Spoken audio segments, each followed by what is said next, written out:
we did thousands of dollars of sales for a place I was already going and I was already going to be in town by just using my personal brand. So how do you turn your business into an actual brand? Well, my name is Bijal Patel, and I've had 13 years of corporate experience working at big Fortune 500 companies, and I'm taking all of that juicy firsthand experience and have brought it into my company Launch. Within this podcast, you're going to learn about branding, vision, identity, mindset, and how to scale your business to the next level. So let's go ahead and own your brand. How come some people's brand seems like they blow up literally overnight and you can see them winning, you can see them growing, you can see them getting more audience and more sales, and other people, it feels like it's a struggle. It's like walking through 4 feet of mud and to get through it. So the number one skill that I think you should pay attention to moving into 2024 is going to be looking at how to create a converting brand. Now, what falls underneath that brand is obviously the content, consistency, and the presence that you put out there. I think most people end up making a mistake as it relates to their content is that they want to make it really mechanical and they want to plan out the entire content for the month and just like set it and forget it. What ends up happening when you just do that so far in advance is you start to lose the fingertip touch associated with the market. So the market is constantly moving. It's very much like the news. It moves and it changes, and people's desires and fears change on a day-to-day basis based on what's happening in the world. So if you ever need a new angle of what to do so you can start focusing on how to get your content to convert, it's a super ninja trick to use something that's already popular. So you see these trends happening on social media, right? Like if you were anybody's anybody, you saw when Taylor Swift took her most recent performance of Karma and then she switched it out and called out her boyfriend during that performance. And literally, I probably got like 50 reels associated with that. Or more recently, Dolly Parton just did the most amazing show, and she's 77 years old, and she literally looks like she did in 1977. So there's a bunch of memes that came out. Everyone's doing posts about it and taking different angles related to it. So taking current events and layering them into what's happening with your brand keeps you up to date and current, and it follows the waves of where the market is going and paying attention. Related to going back to converting your brand, the easiest thing for you to do is take a side. Pick a side. If you are for everybody in anything, you're literally for nobody. And I see even our own clients, when they first come into our programs, brand influencer or brand enthusiasts, they make the mistake of wanting to appeal to everyone because they falsely believe that if I can get my brand to speak to multiple people, I'm going to help more people. So if you're confusing your influence with impact, you really want to take a step back and say, who exactly is my brand serving? And you've probably done a worksheet back in the day. What is my client avatar? Who exactly am I talking to? Her name is Jessica and she's 34 and she's got 2 dogs and she lives here. That's not the kind of thing I'm talking about. What I'm talking about is taking a stance and taking ground. What are you for belief-wise, and who are your enemies? I just listened to this absolutely amazing podcast with Patrick Bet-David in it, and he was sharing his new book, and it's all about choosing your enemies wisely, talk about a fire name. I love that name. But when he's talking about choosing your enemies wisely, if you are not fighting against somebody or for something, what are you doing? You're not doing anything. You're not doing as much as you can in terms of converting your brand and what the potential you could have behind your impact. So if you get a little more narrow and focused on who am I talking to and what am I fighting against, and starting to put out posts where you're taking a stance against killing sacred cows in your industry. So that might be related to I don't believe, for example, in martial arts, it might be we are not a martial arts studio that believes in training kids just for fighting in championships and belts. We actually believe in building the whole child up. If you're a business coach, you might say, I don't believe in enabling people into their victimhood and giving them a whole lot of yeses.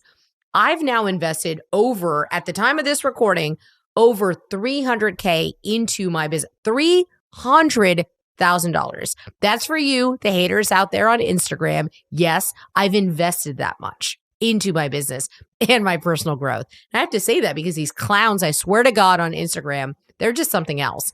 But a part of creating a highly converting brand is to have the haters, engage with them, literally get into their rhetoric. You don't want it to affect your mindset, but you actually do want to have that type of force where you're creating an equal and opposite direction. So the point of talking about this is when you're building out your content and your brand, you want to make sure that you're taking a side related to something. So the business coach, for example, most of them, they're just, like I said, they're just going to agree to most of what the mentee or their client is saying because they still want to be likable. What you really want to find and assert yourself with was a coach who will actually disagree with you and give you the hard truths. So when you're thinking about somebody who's fighting sacred cows, literally 99% of the coaching industries are really like, yes, ma'am, yes, sir. Thank you for paying my bill on a monthly basis. And then you've got the 1% of coaches who will cut you straight like my coaches do. And I pay them for the punch. I literally pay them for the punch so that I can grow and develop into where I want to go next. At this time, we have done 5 events. We're on our 5th event in February, our Winter Brand Intensive. This year in January, specifically January 3rd, I decided that I was going to start throwing events. Literally at the end of this year, we have successfully thrown 3 major events and 1 workshop. So a total of 4 events. And we are planning our next event in February, 1st and 2nd, by the way, in Houston. If you want information for that, go check out my profiles, go check out our links, and you'll be able to find that information. And you can grab your ticket for that. It's going to be absolutely epic. But when you're talking about converting the brand, an easy way to do that is by throwing your own event. So having people, I realize one of my biggest assets is my energy. You probably can feel it from the podcast, but it is literally 100 times better in person. My ability to cast my energy onto you, but more importantly, glean from you and read from you. What are you all about? What are the things that are your aspirations, desires, wants? Where do you want to make money? How do you want to make money? What do you care about selling? Where is your purpose? How does your story actually tie into this? Why is your vision so small? Who is giving you this story in your mind that's creating those self-limiting beliefs? And where can your brand get expanded and go? So speaking of content conversion, we literally just threw our Nashville content conversion workshop. We did that the week before Thanksgiving. It was sold out. We had 22 people attend that workshop, and it was absolutely on a whim. You can go fact check me, go check out my Facebook if you want to go do that. The link is in the comments or the show notes, and you'll be able to go check that out. But literally, we threw on an event that was just a pop-up to say, how should you go about converting your content? And we had 22 people attend. After that happened, I decided we had a videographer there. We had photos. We did all the awesome things. And the event was so popular and it created so much waves in terms of the marketplace and the people who attended. I decided I'm going to go ahead and sell the replays of this. So think about this. I'm going to Nashville for an event already. I then decide I'm going to throw a pop-up content conversion workshop, and I sell 22 tickets of that. The workshop was priced at $197. You can do the math on your own there. Then from there, I decide, hey, I should sell the replays of that. And at the moment right now, we've sold close to over 20 replays of that at $47. So if you end up doing the math for that, we did thousands of dollars of sales for a place I was already going and I was already going to be in town by just using my personal brand. And I share those numbers with you to be aspirational and to be inspiring, to say, hey, if you're following all these gurus like I do right now, it's like everyone is like talking about 100K days and you should have $1 million months and all these crazy, crazy numbers. And I think that actually ends up creating a lot of distance because it says, well, who am I? Tell me if you agree with this. Who am I to build something like that? Who am I to throw an event like that? Who am I to sell out a workshop and then sell $1 million from it? Those kind of enormous numbers that these gurus who pay and have content teams that are $70,000 like Alex Hormozi does, or $150,000 plus like Gary Vee does. These people's brands, followings, and teams are completely outsized. So if you imagine if you were in a boxing tournament and you were in the 120-pound weight class, and then they threw you into the 250-pound weight class, you're not going to compete. And that's exactly what's happening in our subconscious minds. So whether you think it or not, whether you do your morning rituals and cold plunge and meditate and use affirmations and do your visioning and all of that stuff like you are supposed to, as the good entrepreneur that you are that's growth oriented, your subconscious mind is still accidentally comparing to people who are these enormous whales. And you're like, well, wait a second, why should I even try? Why should I even show up? Is anyone going to listen to me? So that part of your self-limiting beliefs and that self-sabotage, it ends up carrying right over through the camera to your content, and it literally deters people. It pushes people away from the thing that you're trying to invite them to do. And what we should focus on together is how do we take what you're absolutely phenomenal at and you have a unique genius and marketable expertise to sell something that helps people, and how do we actually draw people in? How do we magnetize people into your unique being, your zone of genius, your offers, your expertise? And I'm telling you that content is going to be the wave of 2024. You're already seeing the shifts in the marketplace. The interest rates are absolutely nutso. I know from my financial planners and lawyers that most businesses are down an average of 20 to 30% ending this year of 2023. Now, those are just facts. We're not yet calling it a recession, but some people are. Some people are starting to call it that. Some people are calling it a correction. But the antidote to that is to get louder and to make bigger waves with your content. Your personal brand is literally free. You don't have to pay Meta or Instagram or TikTok or Google. You don't have to run ads if you have a really solid personal brand that based in its vision, in its mission, its core values, and you are continuously in touch with your market and your messaging is on point. So when I study people and I look at what's happening in the space right now, you have really big entrepreneurs that are like the Hormozis, the Patrick Bet Davids of the world, that and Ed Milet, who have these in Brad Lee, have these enormous podcasts where they're just having top of funnel awareness and they're giving away a lot of information with big names for free. So a lot of people are going to tune into that because the brand power draws people in to say, this person has notoriety, they're notable, I love what they've done, they've got the private jet, they've had the multiple 8 figures, 9-figure exits, all of those exciting things. And so people start to consume more and more of that content. But there's an enormous gap, and I want you to listen in on that. The gap is related to once they get inspired and aspired, like, hey, I want to be this person when I grow up. Those people are so in the clouds sometimes at 30,000 feet, 50,000 feet, 100,000 feet above sea level, they have no idea how to actually connect with you. The small business owner who's doing 20K, 50K, 100K, 300K of revenue a month, they don't know how to do that. At this point, they're having multiple $1 million days. They don't know how to associate with that and they don't remember. So what ends up happening is they grow these enormous mastermind programs.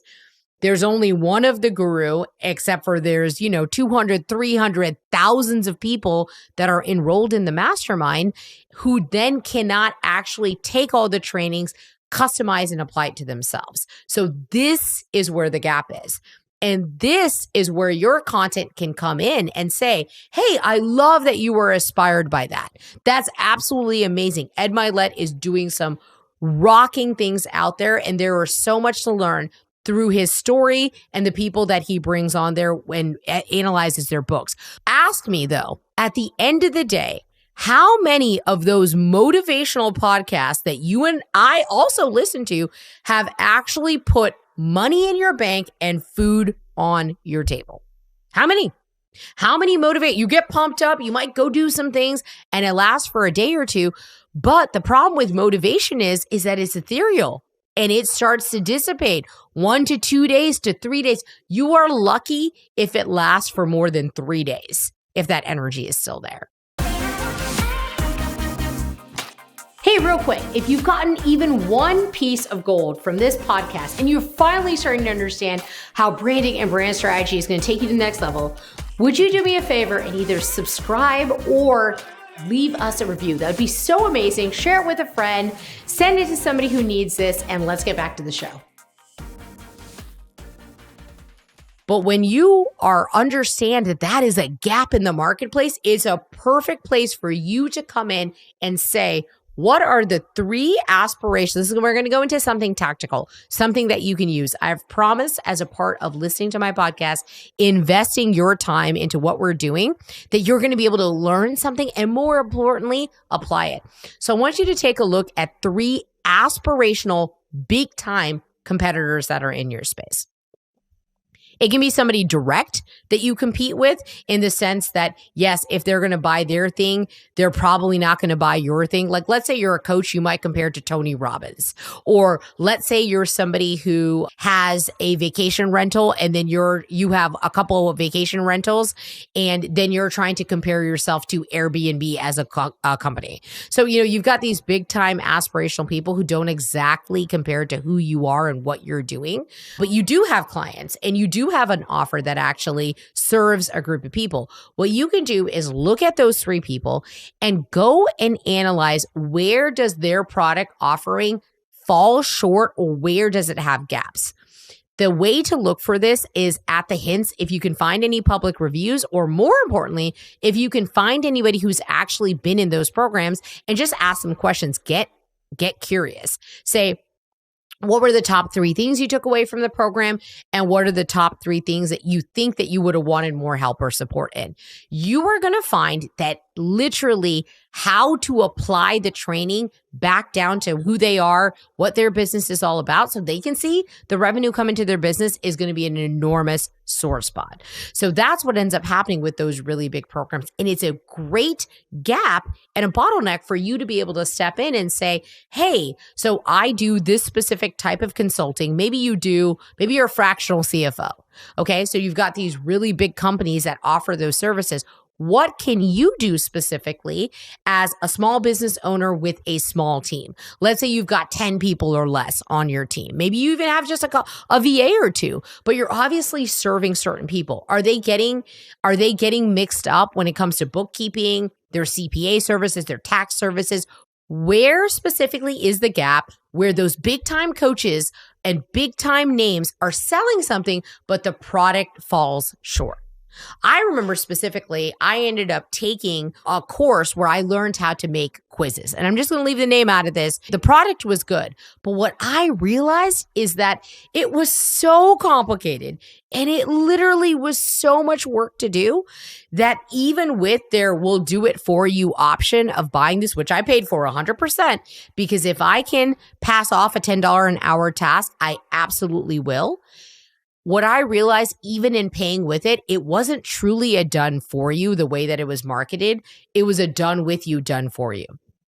And after literally spending months of time learning this person's program and following their templates and giving the team who was supposedly doing it for us, but it was really with us, all of the information I finally got done. And you were supposed to post in the group when you got done because they were all done by cohorts. There were 1,500 people in this group. And I assure you that there were less than 3% that ended up actually completing it. Literally, you stood out just if you actually finished what was being done. And the whole reason they came up with the done for you option is they realized that people ended up paying a pretty low ticket price, at least in my mind. If something is less than $3,000, it's low ticket in my mind. People were paying that, but they didn't actually have the ability to figure out and follow all of these super complicated, meticulous steps in order to get the bottom line result. So, like I said, when it comes to you and your brand, look for those gaps and then find a way to monetize it. Another example of this is in your coaching calls. I just had a coaching call with some clients where they asked me, hey, would you be able to help me figure out my virtual admins, which are called VAs? And can you help me figure out where to source them, what I should do with them, with job descriptions, what kind of SOP should I add? So we ended up making it a product. And I think I talked about this on a previous episode.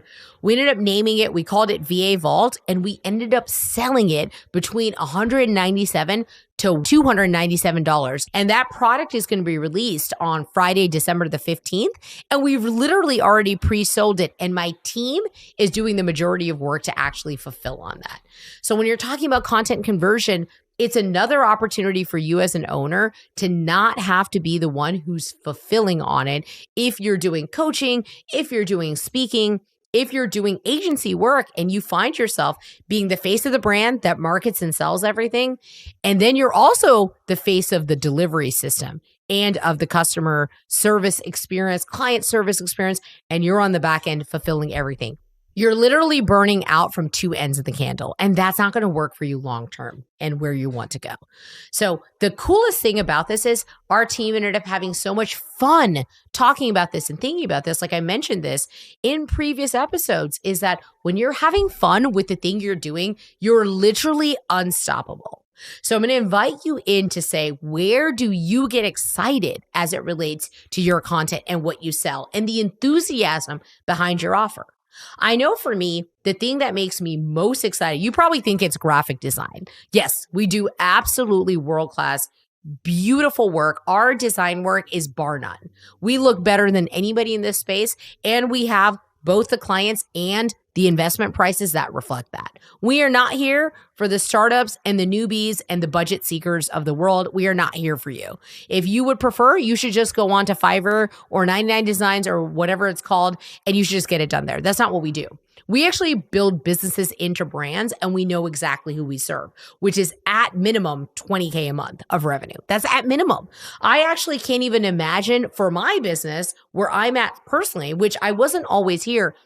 I can't even imagine having a $20K month. Literally, I can't even imagine it. I would probably freak out on the team and think like we're running out of business or something, which we are nowhere near that.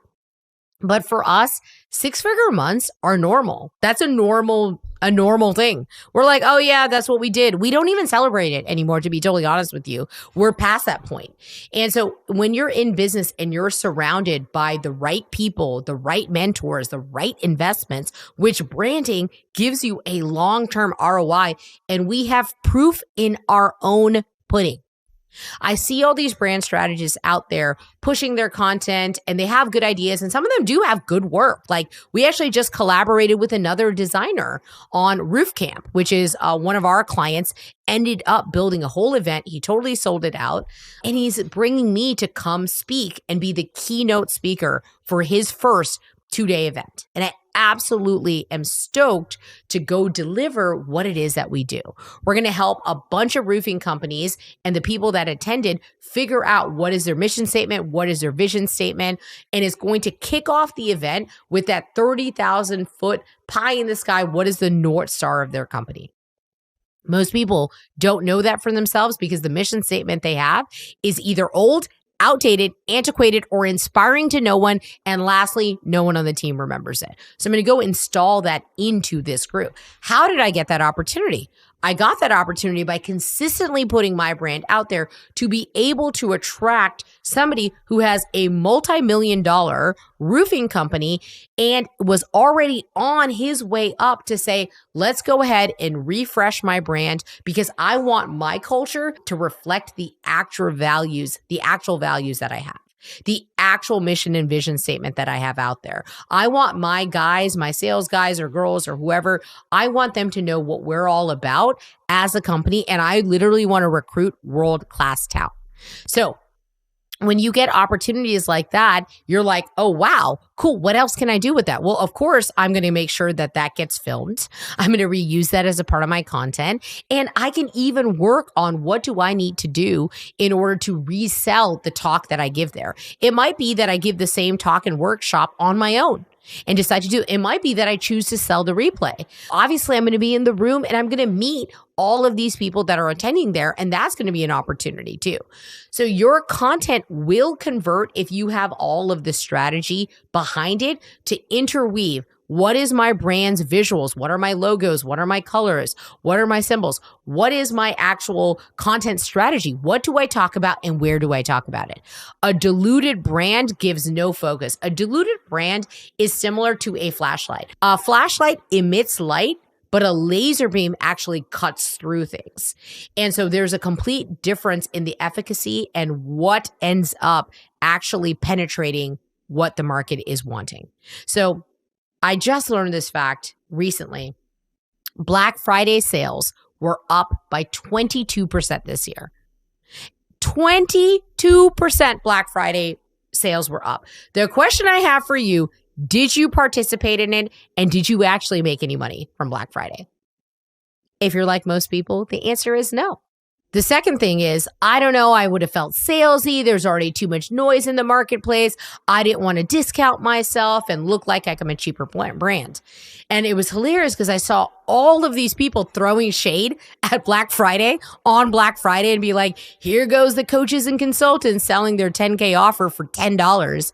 And I get the humor behind that, but there was a huge opportunity to sell a low ticket product, which is $500 or less during that time period. So like I said, we sold our VA vault and we sold multiple units between $197 on Black Friday, and we're continuing to sell it after because it was a pre-release. And we had an attendee who attended our content conversion workshop. Her name is Jennifer, and she ended up selling 42 units for her Black Friday sale that we helped her put together. Said, Jennifer, you got to sell this. This thing is going to be fire. And she ended up making $4,200 from that sale. So the question is, you can laugh at people who are actually doing something, or you can be afraid of, I don't know what to do. I'll wait till it's perfect. When is it my turn? Or you can show up big and actually play. But content conversion is going to take over in 2024. And our literal expertise is the ability to take what are you amazing at? What have you been able to do in your business or other people's businesses? Pull it out of you, extract it, and help you get really clear on what does your content strategy look like. So I'm going to invite you for something special today because I'm having so much fun doing these podcasts. It's crazy to get the feedback from you guys directly. Like I just went to an event over Thanksgiving and somebody close to me shared with me, hey, I listened to every single one of your podcasts. And it was amazing because I didn't expect that. I had no idea he was listening, and he gave me a ton of positive compliments, but he also gave me some amazing feedback. So I can't wait to start unveiling what are we going to do related to that feedback that's going to make this even more actionable for you and is going to give you more insight behind the black curtain on what happens within our programs. And more importantly, how can you actually use this for yourself? What I want to invite you to do, if we aren't already connected on social, you can find me on Facebook or Instagram. I am so active on both. I love talking to listeners. I love talking to our fan base. You can find me at Bijal, BIJAL.launch.